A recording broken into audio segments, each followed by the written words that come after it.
Fala, família da Natação Criativa! Muito obrigado pela sua presença e eu já quero pedir uma ajuda sua. Compartilhe essa entrevista que com certeza alguém precisa saber disso. Ativa a notificação para sempre receber os novos episódios e, claro, segue o nosso canal.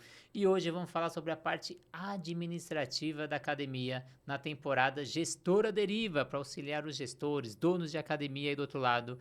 E eu trago o Rogério para essa entrevista. Muito obrigado pela presença, Rogério. Eu que agradeço e vamos lá, vamos para a segunda parte. E antes da gente entrar aí nessa segunda parte, vamos agradecer os nossos parceiros, a Tibum Educação Aquática, academia lá de Mato Grosso do Sul, que está novinha em folha, acabou de passar por uma reforma, que faz a formação aí das crianças, adolescentes, adultos, sempre com a segurança aquática em primeiro plano. A plataforma Educar, para você estudar onde quiser, como quiser e quantas vezes quiser, todos os cursos com certificado. O aplicativo da SwimTrack, você acha que é caro ter o seu próprio aplicativo com o seu logo, o nome da sua academia e você interagindo com o seu cliente, estando na palma da mão do seu cliente, essa interação super rápida. A fábrica criativa de aula de natação, para você que é professor, está com dificuldade de parar, planejar suas aulas. A gente tem um objetivo aí do ano inteiro, cada semana um objetivo diferente. E a gente te auxilia na criação do seu plano de aula para bebê, infantil, adolescente, adulto, hidroginástica. E a Sobrasa, que visa aí a redução no número de casos de afogamentos, entre no site sobrasa.org diversos materiais e cursos gratuitos para vocês. Mas vamos deixar de papo, Rogério, mas quais são os principais fatores a serem considerados para elaborar uma tabela de preço para uma academia de natação, que a gente vê muito gestor aí de cabelo em pé na hora de precificar? Eu sempre digo o seguinte, né? O preço, quando você começa certo, você vai ser feliz pro resto da vida. Quando você começa errado, nem tanto, mas dá para corrigir. Quando a gente está montando um projeto e vai estabelecer o preço, nós temos algumas variáveis importantes. A primeira é o conceito, que a gente já falou um pouco sobre isso no outro podcast, quer saber para quem que você vai trabalhar. Então, se você tem o público A, público B, público C, público D, enfim, essa definição é fundamental para a formação do preço. Depois disso, a gente vai estudar o mercado, a gente vai estudar o local onde a gente está, né? Então, a concorrência, não que a concorrência, ela que estabeleça o nosso preço, mas é importante que a gente tenha uma margem para saber o quanto as pessoas estão acostumadas a pagar. Então, a gente vê, né, a gente analisa a concorrência, analisa a possibilidade de pagamento. Então, para isso, a gente lança a mão de alguns indicadores de mercado, como a economia local, renda per capita, para saber, né, qual a capacidade de pagamento e de acordo com o tamanho do teu negócio. Se você tem um espaço maior, claro que dá para você cobrar um pouco menos para que você consiga encher esse espaço. Se você tem um espaço pequeno, você tem que tomar muito cuidado, porque se você cobrar errado, você vai ter prejuízo sempre. E aí, então, essa também é uma variável importante. O tamanho da minha piscina para que eu possa estabelecer um preço que ela seja, obviamente, que ela seja lucrativa. E aí, a gente falou o tamanho da piscina e o segundo passo que a gente tem aí é fazer o quadro de horários. Qual a estratégia boa para a gente criar esse quadro de horário que às vezes a gente atende diversos públicos, crianças, adultos, idosos? Num quadro de horários padrão, eu sempre brinco o seguinte, que a gente vai montar um quadro que se tem uma coisa que eu tenho certeza na vida é que ele vai mudar. Porque dificilmente você estabelece um quadro de horários antes da inauguração e ele perdura. Porque existem algumas... É interessante isso, né? Porque existem algumas variações culturais, né, de localização que a gente não consegue descobrir, né, antes de você começar. Então, um exemplo, por exemplo... desculpa, foi repetitivo. Quando você tem uma localização com muitas escolas e todas elas têm aula de manhã. Provavelmente, você tem que montar um quadro de horários muito bom tarde e noite, porque de manhã você não vai ter aluno. Então, você precisa descobrir isso. E, às vezes, você só descobre na prática. Só descobre depois que você inaugura. Então, um dos princípios de você montar o quadro de horário é você diversificar bem, você ter mais aulas das necessidades normais. Então, hoje, a entrada de crianças, principalmente na escola de natação, ela se dá pela adaptação. A grande maioria. Bebês e adaptação. Então, óbvio que quando eu vou montar, sabendo o meu público, eu vou montar um horário que tenha uma grade horária maior para bebês e natação infantil, adaptação, né, o básico, enfim. Já se eu vou trabalhar com natação adulto, então eu preciso privilegiar os horários que o adulto gosta de nadar. De manhã cedo é imprescindível, na hora do almoço, em alguns lugares dá certo, né? E no final do dia. Então, eu vou utilizando essas informações que eu tenho. Então, por exemplo, a hidroginástica. Hoje os velhinhos acordam cedo para fazer hidroginástica? Em alguns lugares sim, alguns lugares não. E aí você tem que estabelecer, coloco uma hidroginástica às 7 da manhã, ou coloco às 11, ou coloco nos dois horários. Qual o público que eu tenho? Então, por exemplo, nós estamos montando uma no litoral agora, que a gente já fez pesquisa e sabe que tem muita terceira idade. Então, nós vamos ter meio que quase que um horário paralelo só de hidroginástica para atender esse público. Então, assim, tem muita né? Tem muita variação. Né? Você tem muitas variáveis quando você vai estabelecer teu quadro.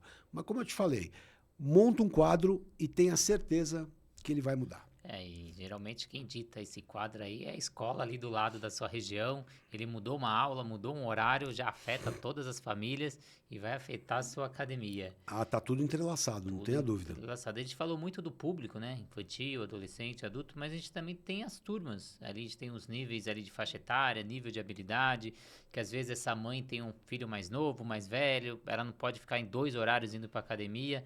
E aí vira uma dificuldade para fazer esse quadro de horário. Então, na verdade, você tem o ideal e o real. O ideal é que você tenha, por exemplo, se você tem 4 turmas na tua grade, lá na tua sequência pedagógica, que você, todos os horários infantis, você tem as 4 turmas. Esse é o ideal, é o sonho. Né? Porque aí se a mãe entra com uma criança que dá adaptação e uma no avançado, você tem os 4 horários ali, você tem espaço, ok. Esse é o ideal. O real.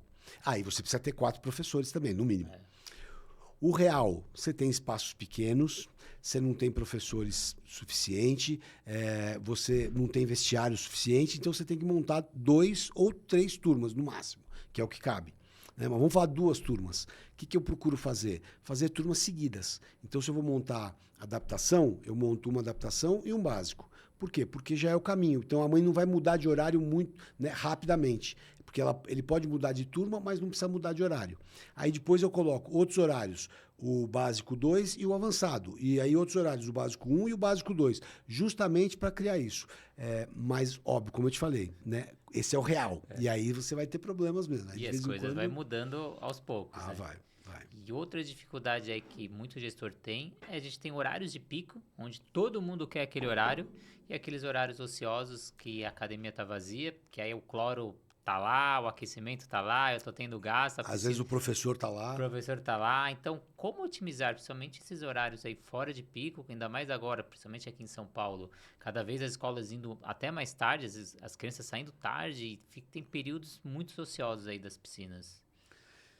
Hoje, então, quanto aos horários de pico, o que a gente tem procurado fazer é, nos horários de pico, abrir mais vagas dentro daquilo que você tem procura, que é a sazonalidade da procura. Como eu te falei, começo do ano, muito bebê, muita criança pequena. Então, a gente abre o máximo de adaptações possíveis nos horários de pico, que é onde você tem que abrir vagas, você tem que se preparar, né? Você tem que fazer um ajuste para que você tenha o maior número de vagas possíveis para atender a demanda que vai chegar.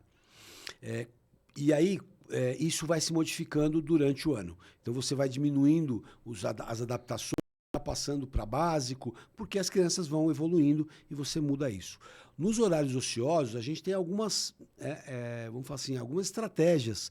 Por exemplo, o convênio escolar, né, o convênio com as escolas, que ainda funciona, a gente tem percebido uma mudança na mentalidade dos pais quanto ao convênio escolar, muito em questão do transporte.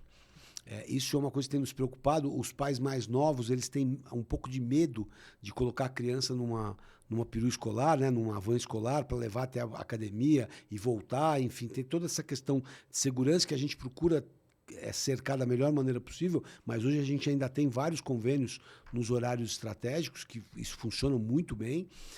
Além disso, públicos especiais, né, alguns públicos diferentes, então uma turma de natação adaptada, uma turma de adultos que não saibam nadar, uma turma de natação para terceira idade, enfim, então criar algum tipo de produto diferente para oferecer, né, até pacotes, por exemplo, aprenda a nadar em 10 aulas, então é só um hipotético, mas a gente faz um pacote nesse sentido e coloca num horário, obviamente, um horário mais vazio.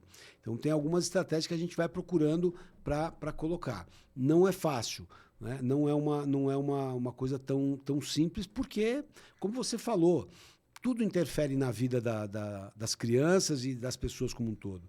Então, por exemplo, de manhã, hoje, grande parte das escolas optou, até por uma questão pedagógica, da parte pedagógica do colégio ser de manhã. Então, as aulas regulares normalmente são de manhã. Então, você não vai ter esse público na tua escola de natação. Você vai ter os pequenininhos que ainda não vão para o ensino regular, né? O fundamental, Fundi 1, Fundi 2. Então, você vai ter mais crianças pequenas. Agora, já tem as próprias pré-escolas também, né? Já trabalham uma parte pedagógica de manhã e à tarde que tenham, né, a parte mais lúdica, mais recreativa. Então, você tem que se adequar a isso o tempo todo. E outra realidade da natação é a sazonalidade. Lá no norte, nordeste tem época de chuva, aqui sul, sudeste tem época de frio. Como trabalhar com essa oscilação aí de alunos? Como você atrair, fazer ações de marketing ou como você reter esses alunos que já estão lá dentro? Legal. Renato, então, lá atrás, né, vamos falar assim, nos anos 90, começo dos anos 90, era um problema sério a sazonalidade. Então, assim, inverno somado a férias escolares, sumia todo mundo. Não aparecia ninguém. Aí, Natal, Ano Novo, sumia todo mundo. Né? E isso, em várias regiões, você sempre tem as suas, né, os pontos críticos. Eu te diria o seguinte, isso melhorou. Melhorou.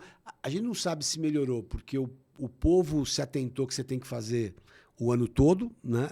Isso não é um curso, coisa que você faz periódico. Não, você tem que fazer o tempo todo. Né? A atividade física, né? O exercício físico, a natação, enfim, a musculação, mas você tem que fazer o ano todo. Então, essa mentalidade melhorou. Nós começamos a trabalhar com os planos. Né? Então, muita gente ainda, agora, recentemente que eu fui atender, não trabalhava com plano. Né? Então, o cara só faz um mensal. Ainda tem pessoas que só trabalham com mensal. E tudo bem, dá certo. Mas você corre um risco. Né? Por exemplo, o cara é mensalista, chegou ali no mês de maio, esfriou muito, que às vezes acontece, o cara para. Ele só vai voltar em agosto, setembro. Então, os planos de pagamento auxiliaram. Né? Antigamente era cheque, hoje é o cartão. Agora o cartão já está complicado por causa do limite. Então, as pessoas... Né? E agora a gente tem a recorrência. A recorrência na natação ainda é um fenômeno novo. Eu não consigo te dar parâmetros, eu não tenho números. Né? Da musculação eu vejo que é um sucesso. Né? A Smart começou com isso e hoje várias academias trabalham com isso e é um sucesso. Mas na natação aí a gente procura ainda trabalhar com os planos. Eu procuro não trabalhar com um plano tão longo, porque a gente está falando de crianças, mas um plano médio que a gente consiga ter essa retenção por mais tempo. E você tem alguma ação, alguma estratégia que você implementa, já viu sendo implementado para auxiliar nessa retenção? Porque às vezes a gente fica muito assim de captar novos alunos e a gente esquece de quem está lá dentro. Isso o tempo todo, né? Aí nós vamos falar de qualidade de serviço, né? Da qualidade, da satisfação dos clientes. Então, o primeiro ponto é você medir isso. Né? Nós temos hoje uma plataforma que chama Medalha, que mede, né, a satisfação dos clientes diariamente. Então, os clientes, eles né, dentro de alguns algoritmos, todo mundo recebe o e-mail a cada 90 dias para me avaliar. E ele avalia por volta de 20 itens.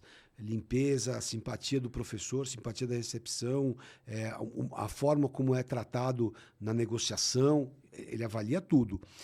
Então eu consigo ter dados estatísticos o tempo todo sobre o que está acontecendo em termos de satisfação do cliente na minha academia.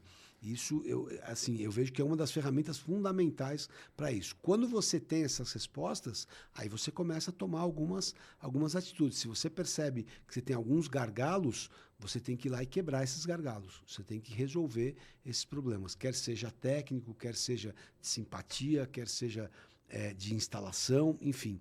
Então, o que nós fazemos primeiro é avaliar, é entender o que o nosso cliente quer. O que ele precisa. E aí tomar atitudes através dessas respostas. E uma das ferramentas importantes aí nessas avaliações, esses resultados, é a figura do professor. Quais são os desafios aí de se fazer essa contratação, essa seleção dos profissionais para as academias de natação? Então, hoje eu procuro...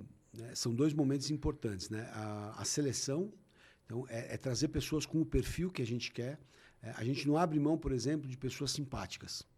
Né? Nada contra os antipáticos, mas a simpatia é fundamental no nosso negócio. A gente já chegou a essa conclusão. Né? Ninguém vai na academia para ver alguém de cara feia. O cara vai no hospital. No hospital pode ser que tenha alguém de cara feia, que é uma outra situação. Agora, na academia, não. Na academia, então, a gente não abre mão disso. Então, eu diria que assim, o primeiro item que a gente avalia quando o cara senta para fazer uma seleção com a gente é o sorriso.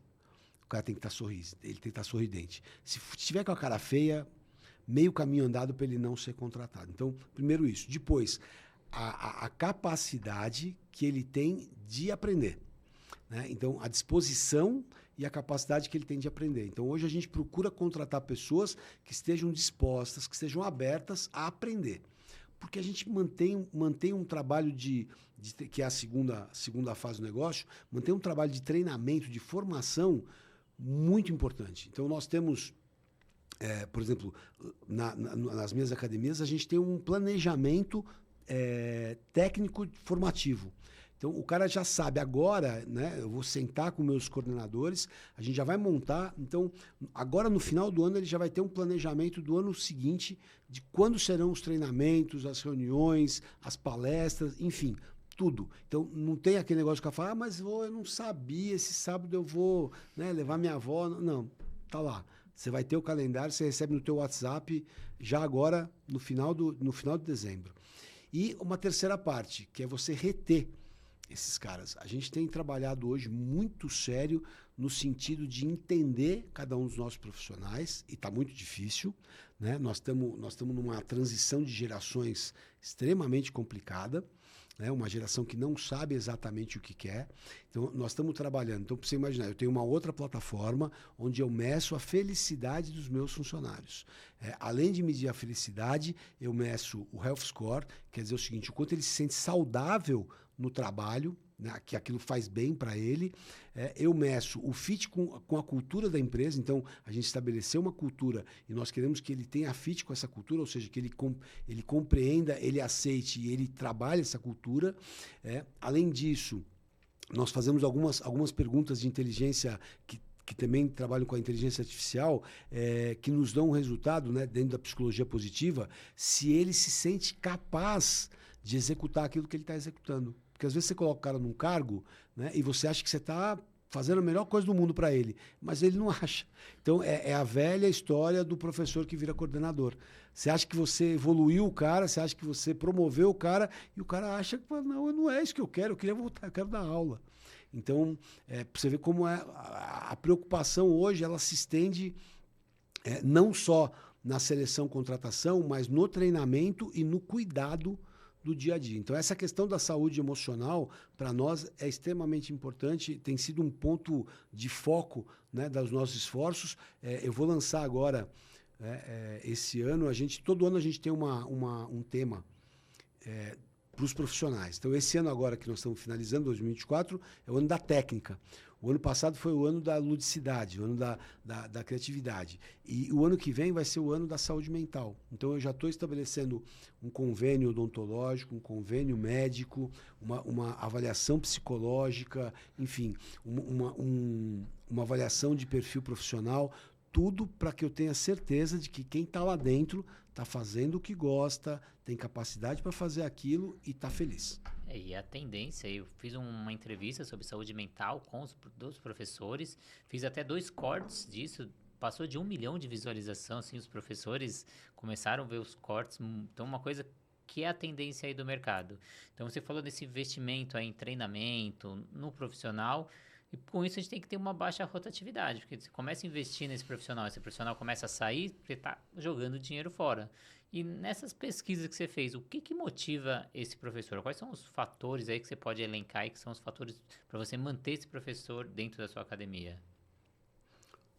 Perguntinha capciosa, né? Tinha que ter uma, né? Cara, hoje a gente percebe o seguinte, hoje é muito no tato, né? Hoje a gente conversa muito com eles, procura entender, mas eu confesso para você, nem eles sabem o que eles querem exatamente. Se você sentar com um profissional hoje e perguntar rapidamente, falar assim, cara, o que você quer da vida? ele não te responde de bate-pronto. Não é como nós, né? Nós lá atrás, eu falo, não, eu quero trabalhar com natação. Eu tenho certeza disso. Eu tenho certeza disso faz 43 anos. Né? Agora, você pergunta pro cara, o cara...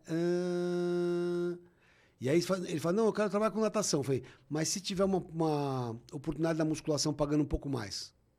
Eu falo, então acho que eu vou.